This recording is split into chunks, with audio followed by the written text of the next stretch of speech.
Telugu big boss 9వ season మొదలై 2 వారాలైందంతే. అప్పుడే family కోసం బోర్మని ఏడుస్తున్నారు కంటెస్టెంట్లు. ప్రతిసారి కనీసం నెల రోజుల తర్వాతే ఫ్యామిలీ మెంబర్స్ నుంచి లెటర్లు గట్రా పంపేవాడు. అదేంటో కానీ ఈసారి 2 వారాలకే ఈ ఫ్యామిలీ ఎమోషన్ ఎపిసోడ్ మొదలు పెట్టేశారు. బ్లూ సీట్స్ అందుకున్న వారికే ఈ అవకాశం కల్పించాడు. అందులో భాగంగా ఇప్పటికే ఇమాన్యుయల్ ఫ్యామిలీ ఫోటో గెలుచుకున్నాడు. నిన్నటి ఎపిసోడ్లో తనుజ, ప్రియా ఇంటి నుంచి లెటర్స్ అందుకున్నారు.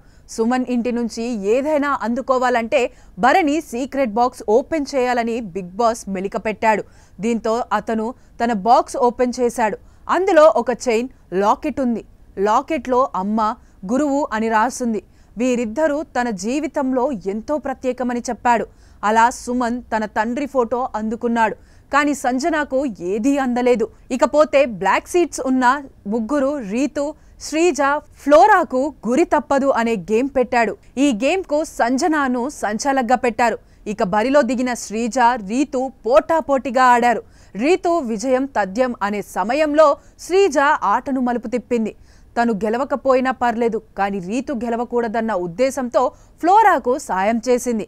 అది చూసిన రీతు, గేమ్ సరిగ్గా ఆడు, నువ్వు గెలవాలని ఆడు, కానీ ఇదేంటి అని చిరాకు పడింది. అందుకు శ్రీజ, నా గేమ్ నా ఇష్టం, నువ్వు మొన్న రాముకు సపోర్ట్ చేయలేదా, నేను ఫ్లోరాకు సమాన అవకాశం రావాలని చేస్తున్నా, నీలాగా బూతులు మాట్లాడి వేరొకరినైతే హర్ట్ చేయట్లేదుగా అని కౌంటర్ ఇచ్చింది. చివరకు ఈ గేమ్లో ఫ్లోరా గెలిచి ఈ వారం ఇమ్యూనిటీని దక్కించుకుంది. అంత కష్టపడ్డా ప్రతిఫలం దక్కకపోవడంతో రీతు కన్నీళ్లు పెట్టుకుంది. నాకు అదృష్టం కలిసి రాదు, ఎప్పుడూ ఇంతే అని బోర్మని ఏడవడంతో అందరూ ఆమెను ఓదార్చారు. ఇక ఈ వారం ఫ్లోరా గెలవడంతో నామినేషన్స్లో 5గురే మిగిలారు. వారే ప్రియా, రాము, రీతు, పవన్ కళ్యాణ్, హరీష్. వీరిలో ప్రియా డేంజర్ జోన్లో ఉంది. మరి ఎవరు ఎలిమినేట్ అవుతారనేది చూడాలి. ఎప్పుడైనా ఎక్కడైనా మీ చేతిలోనే వార్తా ప్రపంచం. మీ మొబైల్లో, మీ కంప్యూటర్లో, మీ టీవీలో. సాక్షి టీవీ డిజిటల్ ప్రసారాల కోసం లాగిన్ అవ్వండి www.youtube.com/సాక్షి టీవీ. సబ్స్క్రైబ్ సాక్షి టీవీ యూట్యూబ్ ఛానల్.